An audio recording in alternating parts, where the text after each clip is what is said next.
Hi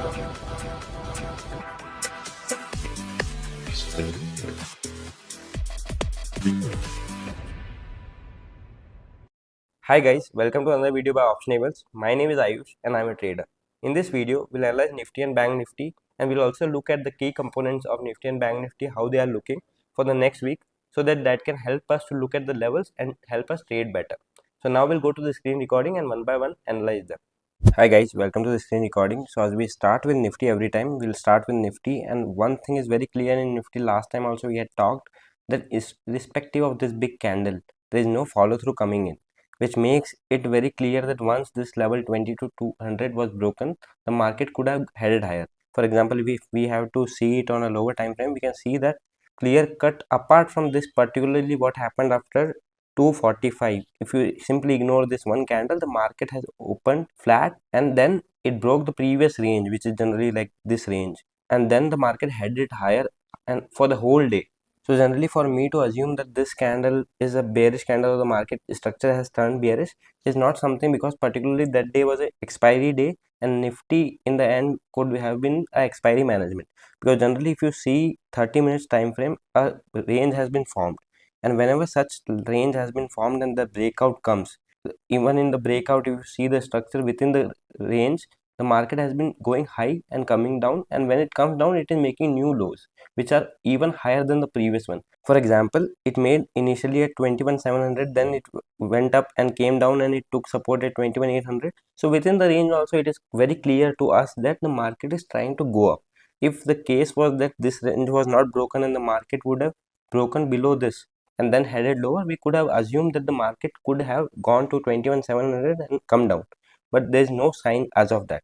So how can we interpret this and look at the next week is something which we will look at now. So if you go to daily time frame again and particularly look at the rectangle which I have marked, a rectangle of more than like a range of more than 5-10 days is not small, particularly an index, especially when this big red candle came, because generally what happens is if this candle's low is broken and the market goes down and then there is no follow through, like for example the market gaps up, then next day one big candle, then in this 4 candles inside bar the market gave a breakout. So I particularly don't want to give any importance to this fall which came. I believe it was just index management and there are chances that we might hit a new all-time high in Nifty.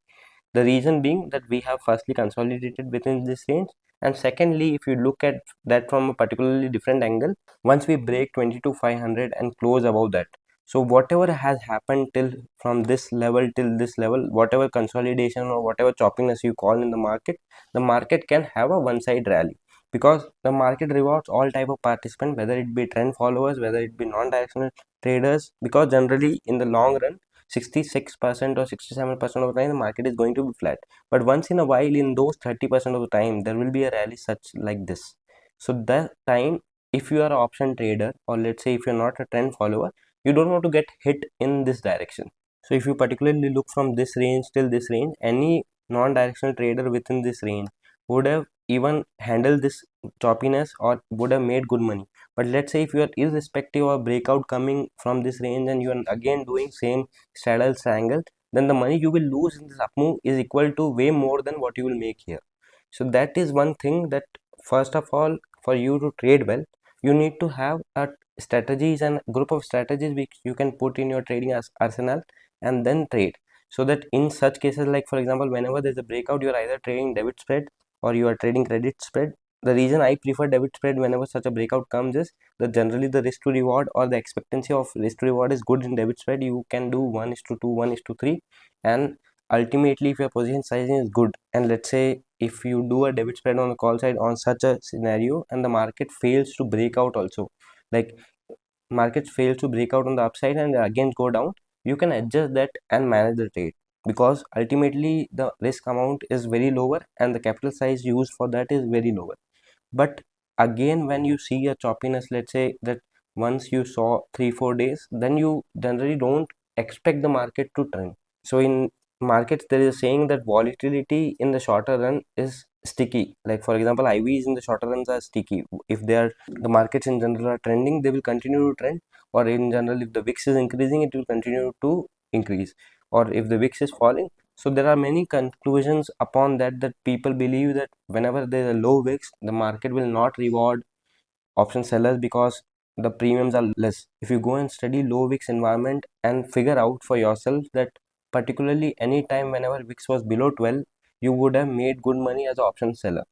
With high wicks, I can surely assure you that the premiums available are very high. But the thing to that is, in such cases, the moves or like the intraday moves or within the week moves will be even much. There's no free lunches in the market. If the premium is high, that is for a reason it is high.